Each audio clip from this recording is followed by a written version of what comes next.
Buenas noches, ¿me escuchan? Buenas noches, doctor. Sí, sí lo escucho. Sí, doctor, ¿Qué buenas tal? noches. ¿A quién puedo poner de anfitrión para que pueda compartir las historias?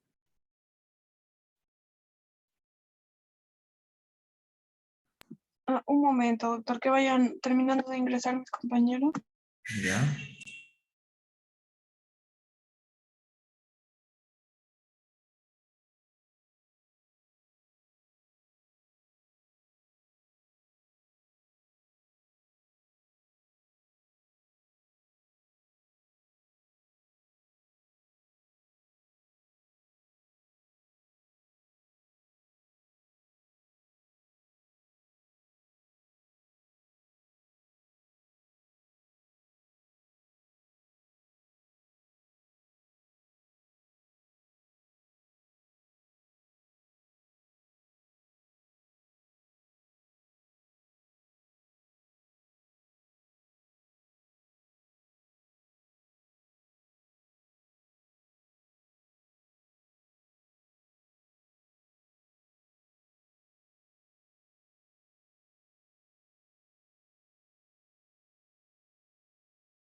Doctor, ¿puede aceptar a mis compañeros que están en sala de espera?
Doctor, mi compañero Carlos López va a compartir la diapositiva.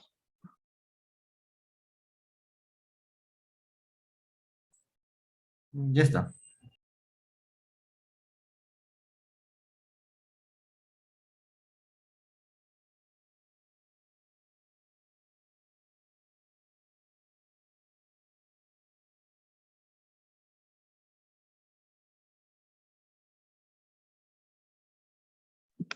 Ya, bueno, vamos a empezar con el caso número 1.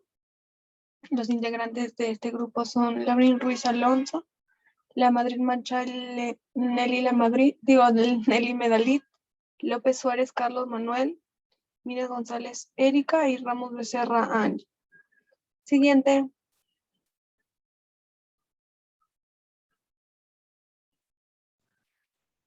Bueno, en el análisis del caso se presenta en filiación un varón de 30 años, de raza mestiza, de religión católica, estado civil soltero, ocupación comerciante, grado de instrucción superior, lugar de nacimiento Chiclayo, procedencia de Chiclayo, ingresa el 19 de marzo del 2020, se le realiza la historia clínica el 22 de marzo del 2020 y su dirección es, su vivienda actual es en Chiclayo. En la enfermedad actual, el motivo de consulta fue por la tos productiva. En tiempo de enfermedad eran 7 días, forma de inicio insidiosa y curso de enfermedad progresivo. Siguiente diapositiva, por favor. En el relato cronológico, el paciente refiere que desde hace 7 días antes del ingreso presenta tos seca, se vuelve productiva, de coloración blanco con rasgos verdosos. Hace 3 días antes del ingreso presenta tos productiva que se vuelve verdosa en su totalidad. Presenta también fiebre no cuantificada, escalofríos y malestar general, por lo que acude a un farmacéutico de su distrito que indica antipiréticos y acitromicina de 500 cada día por 3 días. Un día antes del ingreso, el paciente continúa con la misma sintomatología. Además, se le agrega dolor tipo pleurítico en la base del pulmón derecho y también dificultad respiratoria. En sus funciones biológicas, el apetito, la sed, micción, defecación y variación ponderal parecen conservadas. Sin embargo, el sueño está disminuido. Y en los antecedentes, el paciente no refiere tener ninguno. Siguiente diapositiva, por favor.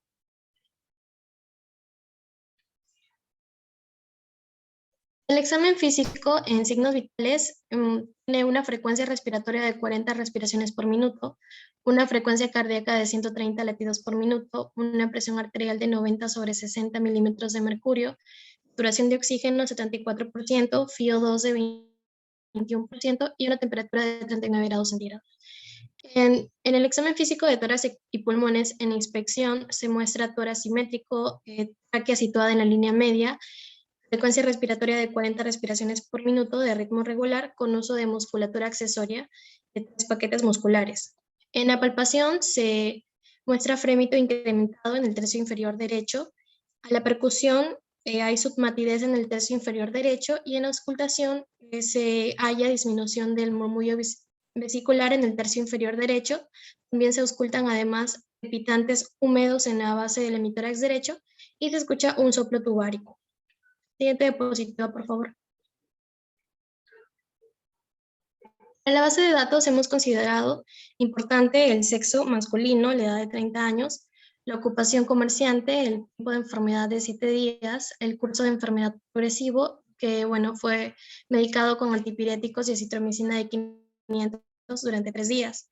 Entre los signos, el paciente tiene apnea por la frecuencia respiratoria de 40 respiraciones por minuto, taquicardia de frecuencia cardíaca de 130 latidos por minuto, una desaturación de oxígeno tiene saturación de oxígeno de 74%, incluso podríamos considerar que se trata de una hipoxia severa si la verificamos. También fiebre por la temperatura de 39 grados centígrados, frémito incrementado en el tercio inferior derecho, matidez en el tercio inferior derecho, en disminución del murmullo vesicular en tercio inferior derecho, crepitantes húmedos y soplo tubárico en la base del hemitórax derecho y politirajes.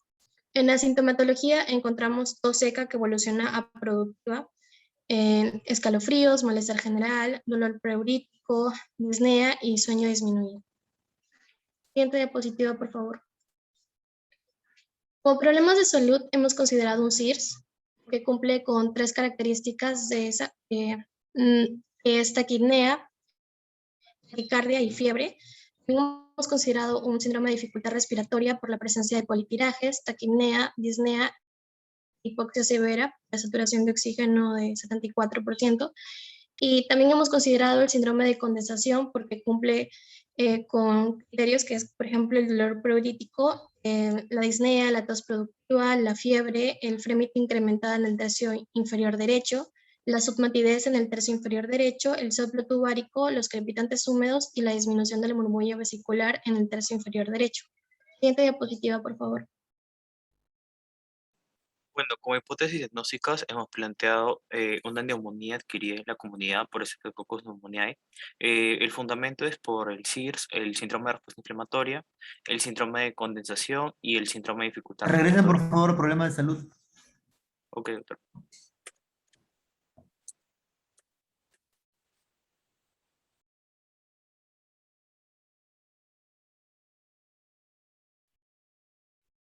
Y ahora hipótesis. Me falta ver un detalle. Ya, está bien. Ya, ahí continúen, por favor.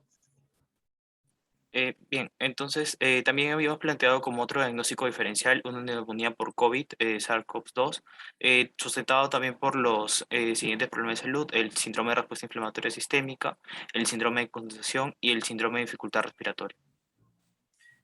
Mira, es un paciente con una historia clínica muy compatible y un examen físico con una neumonía adquirida en la comunidad, ¿no? Y estamos pensando que es en Streptococcus neumonía porque es el germen más frecuente de las NAC.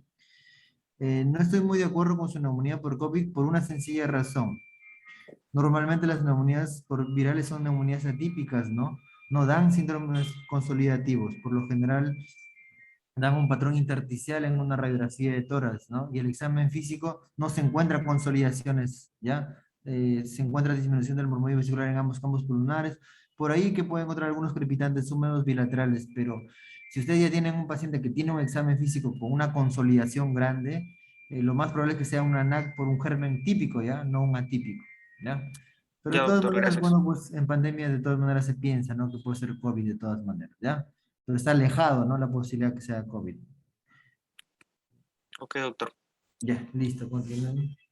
Bueno, como plan diagnóstico habíamos planteado un hemograma completo, ya que una leucocitosis puede asociarse a una infección bacteriana, leucocitos mayor a 10.000. Bueno, habíamos planteado también un AGA para establecer la gravedad y necesidad de hospitalización, valorar la presencia de alteraciones respiratorias o metabólicas, así como electrolíticas, ya que este mide la forma en que los pulmones llevan oxígeno a la sangre y deshacen el dióxido de carbono. También mide el equilibrio ácido-base. Y bueno, los resultados del examen se usan para revisar tratamientos como el oxígeno si está funcionando. La pulsimetría también es de ayuda diagnóstica para establecer gravedad y necesidad de hospitalización. También es importante pedir reactantes de fase aguda como procalcitonina o PCR, ya que si están elevados es asociado a una infección bacteriana. Bueno, también tinción gran y cultivo de esputo orientado hacia un neumococo, aunque alrededor del 40% de los pacientes, especialmente ancianos o no, tiene una tos productiva o es incapacidad de expectorar. Bueno, también mencionaban que la visualización de una bacteria predominante, especialmente si se trata de un Streptococcus pneumoniae, puede ser útil para establecer esta etiología. Bueno, un hemocultivo también debe realizarse en todos los pacientes hospitalizados con neumonía extrahospitalaria, sobre todo en casos graves. Solo proporcionaría un diagnóstico etiológico en el 5 o un 14% de los casos, pero tiene alta especificidad y valor pronóstico. Bueno, la serología para neumococo, un título aislado de anticuerpos específicos en presencia de enfermedad neumocócica aguda puede tener una utilidad diagnóstica en algunos casos. Y bueno, un antibiograma ya sería planteado el último, ya que se realiza para bacterias y hongos una vez que se sabe que estos microorganismos son responsables de una infección mediante el cultivo correspondiente. Bueno, esta prueba determina la eficacia de un agente antimicrobiano frente a este microorganismo que ocasiona la infección y, bueno, determina si el microorganismo ha desarrollado resistencia o no a ciertos antibióticos. Los resultados de esta prueba son útiles para seleccionar el fármaco o la combinación de fármacos que sean más efectivos para tratar la infección. Bueno, también es importante pedir una radiografía de tórax simple, ya que puede sugerir una etiología específica, una tuberculosis, absceso, detectar procesos asociados o valorar la gravedad, afectación multilobular o un derrame pleural. Bueno, ya que esta radiografía de tórax simple es importante para establecer inicialmente el diagnóstico de una neumonía. Se requiere la existencia de infiltrados pulmonares en la radiografía de tórax, como se puede apreciar en las imágenes. Aunque los hallazgos radiológicos son específicos para la mayoría de microorganismos, pueden sugerir la implicación de determinados agentes, como también tuberculosis, identificar la existencia de un derrame pleural, la presencia de cavitaciones, evaluar la extensión y afectación, y a veces establecer autodiagnósticos alternativos o asociados a esta neumonía.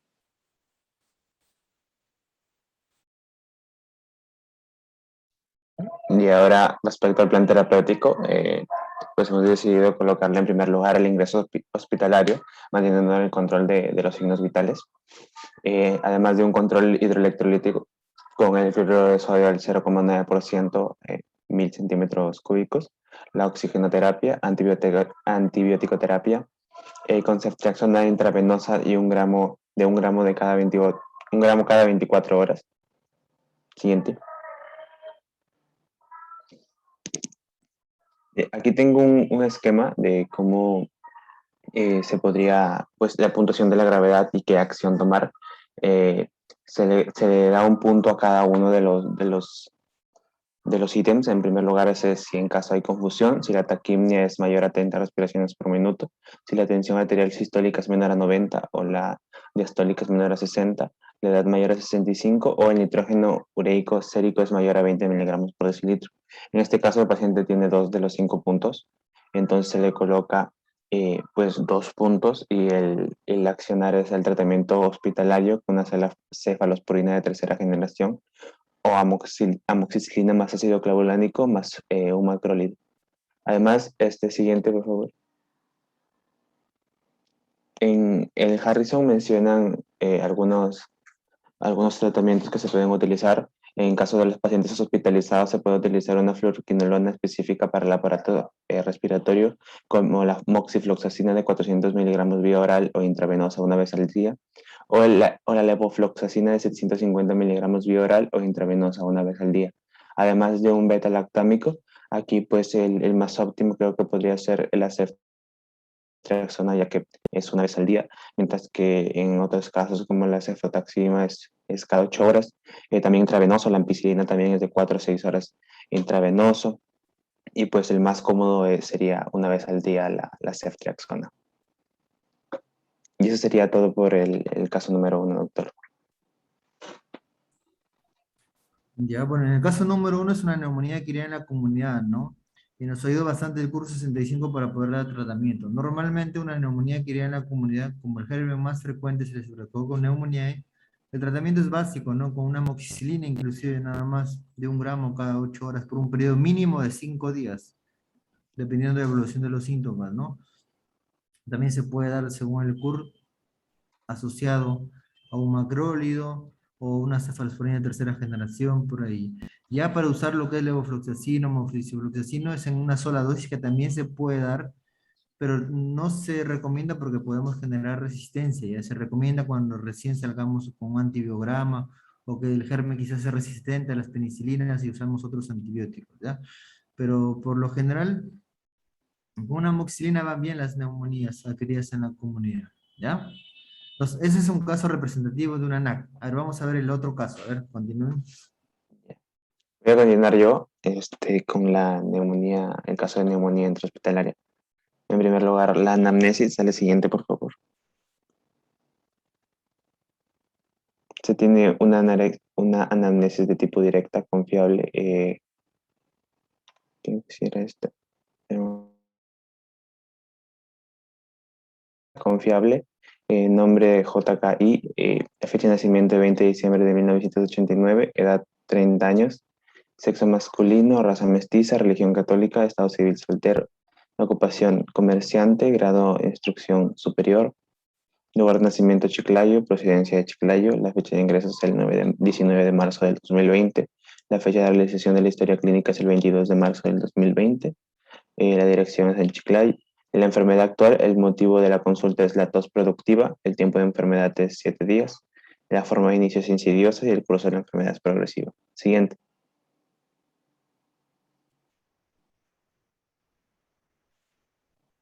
El relato cronológico menciona de que el paciente, quien fue hospitalizado el 3 de marzo del 2020 por una hernioplastia en un hospital en el Hospital Las Mercedes de Chiclayo, estuvo hospitalizado por 4 días y luego fue de alta. Paciente refiere que desde hace 7 días antes del ingreso presenta tos seca, que se vuelve productiva a una coloración blanca con rasgos verdosos. Hace 3 días antes del ingreso, tos productiva se vuelve verdosa en su totalidad, presenta fiebre no cuantificada, escalofríos y malestar general. Acude a farmacéutico en su distrito, el cual le indica antipiréticos y citromicina 500 miligramos cada día por 3 días. Un día antes del ingreso, el paciente continúa con la misma sintomatología, además de agregar dolor de tipo pleurítico en base de pulmón derecho y una dificultad respiratoria. Siguiente. En funciones biológicas, el apetito es conservado, la sed conservada, la micción es conservada, las defecaciones es de consistencia normal, la variación ponderal conservada y el único que se encuentra alterado en este caso es el sueño, que está disminuido. En el examen físico podemos encontrar los signos vitales, un aumento en la frecuencia respiratoria normal.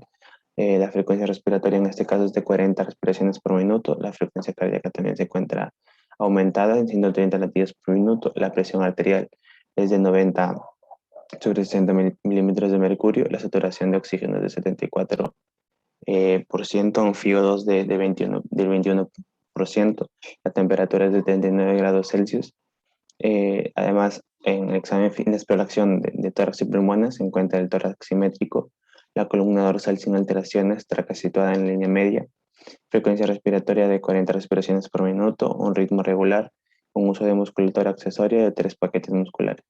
En la evaluación, frémito incrementado en el tercio inferior derecho, percusión submatidez en tercio inferior derecho, y en auscultación hay una disminución del murmullo vesicular en el tercio inferior derecho. Se auscultan además crepitantes húmedos en base de emisoras derecho y un sublo tubárico.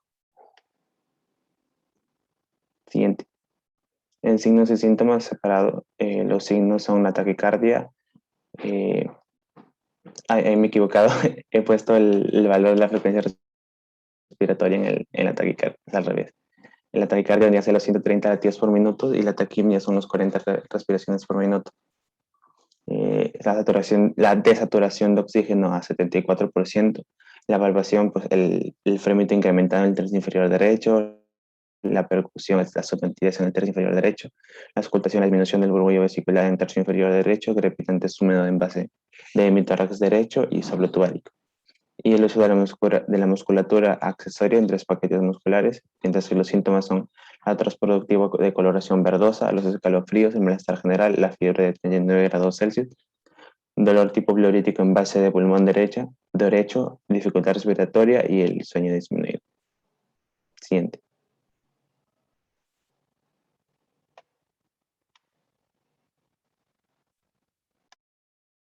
Ya, en cuanto a los problemas de salud, hemos considerado un SIRS sustentado por la fiebre, pues tiene una temperatura de 39, la taquimia y la taquicardia y cumple con 3 de los criterios, ¿no?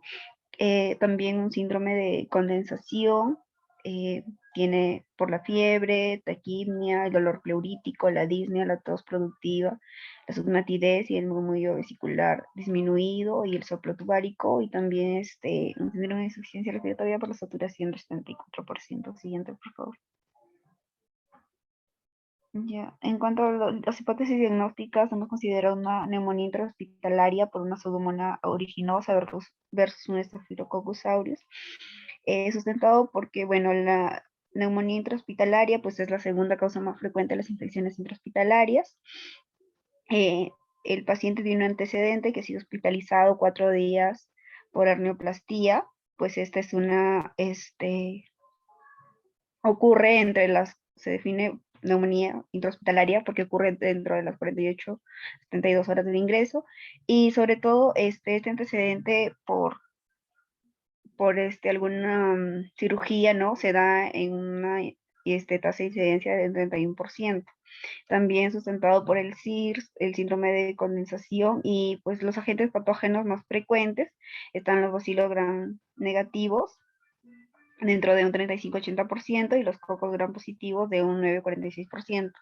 Dentro de los gram negativos más frecuentes, pues es la pseudomonas aeruginosa con un 23%, y el Staphylococcus aureus con 19% de los cocos gram positivos.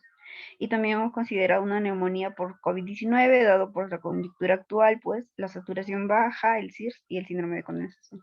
Siguiente, por favor.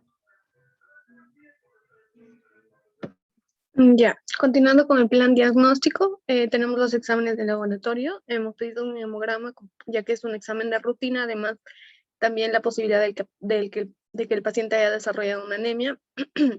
El AGA, que nos va a permitir obtener información directa sobre la oxigenación arterial, el recambio gaseoso a nivel pulmonar, la ventilación alveolar y el estado de ácido base, ¿no?, en la sangre.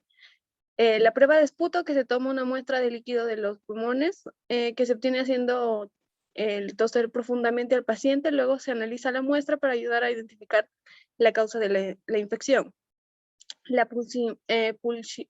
pulsiometría establece la gravedad y necesidad de hospitalización. También podríamos pedir el antígeno microbiano en orina, en este caso, por ejemplo, si es que el paciente presentara neumococo y legionela. Es muy importante, además de que es efectivo respecto a los dos que acabo de mencionar. Luego el hemocultivo, para determinar si hay algún microorganismo en ella. La prueba de PCR para SARS-CoV-2, en caso de que el paciente haya estado expuesto, y también sirve para determinar la presencia del virus. Siguiente. Ya, luego tenemos las pruebas imagenológicas.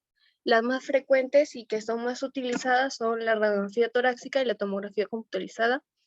En la radiografía torácica, esta ayuda a diagnosticar la neumonía y a determinar la extensión y la ubicación de la infección, al igual que la tomografía computarizada. Incluso mencionaba que la tomografía computarizada iba a ser importante cuando, por ejemplo, el paciente ya ha sido tratado y aún así no mejoraba, ¿no?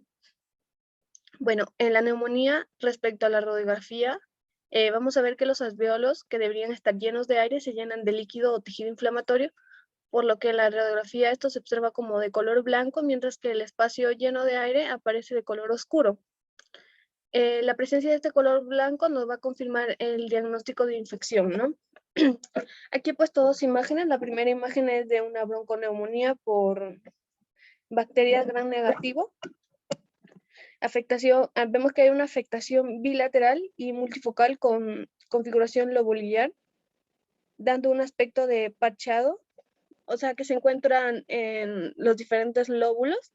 Y bueno, del lado derecho he puesto una imagen del lóbulo superior del pulmón derecho, en donde vamos a ver que hay una opacación, una radio-opacación, o sea, se nota como de color blanco. Además, el paciente ya presentaba escalofríos y tos productiva y la condensación alveolar en el broncograma. Esta imagen es de un neumococo. Mencionaba que tanto el neumococo como la pseudomonas aeruginosa se mostraban de la misma manera. Siguiente, por favor. Allá. Aquí he puesto otra imagen, que es una neumonía por pseudomonas. Es una radiografía de tórax. Vamos a ver la bronconeumonía difusa bilateral, que afecta de maneras predominantes a ambos lóbulos inferiores, tanto de los pulmón derecho e izquierdo. También vamos a ver la presencia de consolidaciones masivas bilaterales. Esto no es frecuente, pero se considera un signo de pronóstico desfavorable. Y la formación de abscesos múltiples en complicaciones es muy frecuente. Siguiente, Carlitos. Ya. Respecto a, me olvidé de mencionar que otro signo que también aparece en las neumonías respecto a las radiografías era el signo de la mariposa invertida, que es muy común pero difícil de identificar. Y ahora sí, siguiente, Carlita. Ya, respecto al plan terapéutico, vamos a poner al paciente a 45 grados, o sea, su cabecera. Vamos a tener un control sobre sus signos vitales, un soporte hidroelectrolítico con cloruro de sodio al 9% por 1000 centímetros cúbicos, la oxigenoterapia con en este caso la máscara Venturi, antipiréticos como el paracetamol cada 8 horas, 1 gramo, y un antibioticoterapia, como la vancomicina por vía intravenosa, 500 miligramos cada 6 horas, en infusión lenta por 30 minutos por 10 días. Siguiente. Ya, aquí he puesto el tratamiento para lo que sería Pseudomonas aeruginosa. Estaba buscando porque en esta, si bien dice que es cuando el paciente tiene ventilación mecánica, pero también había encontrado que es la misma cuando el paciente no tiene ventilación mecánica, pero sí infección por Pseudomonas aeruginosa.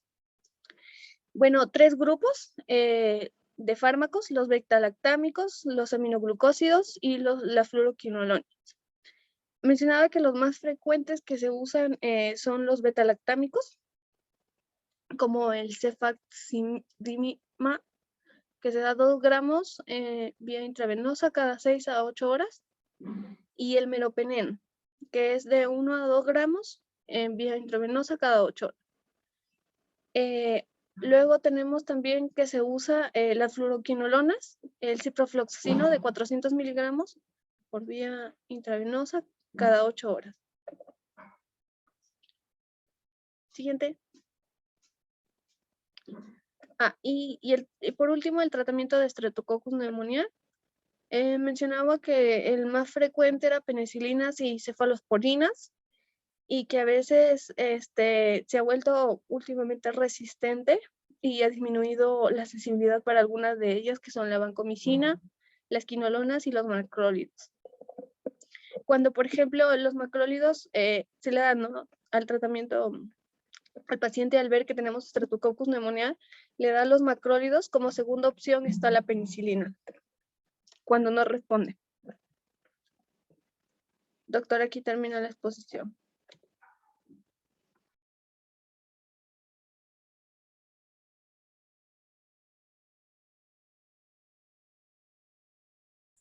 Ya.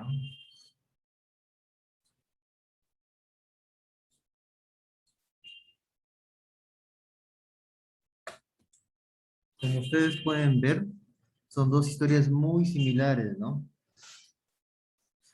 Son bastante similares, solamente que en la última, un pequeño detalle puede cambiar todo, ¿no? Cuando a ustedes les lleguen pacientes en su internado, por ejemplo, que nunca han estado en un hospital, lo más probable es que sea una neumonía adquirida en la comunidad. Pero si les llega pacientes que ya han estado hospitalizados o pacientes que quizás llegan por otra patología como hipertensión, diabetes, y después de 2 o 3 días comienzan a desarrollar síntomas respiratorios como tos con flema verde, amarilla, verdosa, un examen físico donde hay un aumento de las vibraciones vocales, una disminución del murmullo vestibular, unos crepitantes, sacan una radiografía de tórax donde antes estaba todo normal y hay una nueva consolidación, probablemente es una neumonía intrahospitalaria, ¿no es así? Una pequeña neumonía intrahospitalaria. Los gérmenes más frecuentes para esto va a ser la Pseudomonas aeruginosa, el Staphylococcus aureus, y también el Streptococcus pneumoniae también puede ser responsable, ¿no?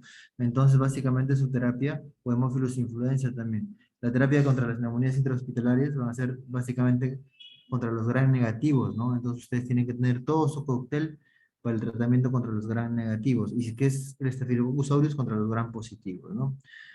Contra los gram negativos tendrán lo que son los aminoglucósidos, tendrán las quinolonas, las aminopenicilinas, los carbapenemes. Contra los positivos, la vancomicina también podría ser, ¿ya?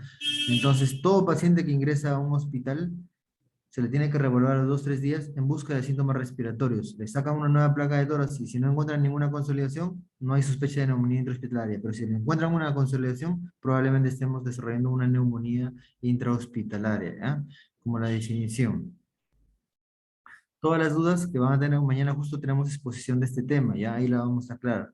Pero está bien, como para hacer su primera historia está bien. Lo que sí tienen que ser es un poquito más minuciosos en el tratamiento, ¿no? Más que todo pueden poner dosis también, no solamente poner penicilinas, cefalosporinas, vancomicina, quinolonas, macrólidos. También pueden poner dosis de esos medicamentos, ¿ya? Está bien, para comenzar la primera historia, está bien con los problemas de salud, las hipótesis, ¿ya? Así vamos a seguir la temática, ¿ya? La próxima semana de igual manera va a ser las 2 historias clínicas que vienen. Ya mañana vamos a aclarar las dudas con la exposición de neumonías. ¿Alguna duda que tengan ahorita?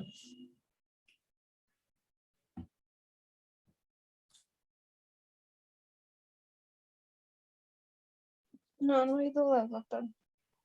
Ya, está bien. Ya pues, nos vemos mañana para la exposición, ¿ya? Para que puedan ya finiquitar este tema. Ya, doctor. Muchas Listo. gracias. Ya, Ya, hasta doctor. Doctor, Hasta luego, doctor. Gracias.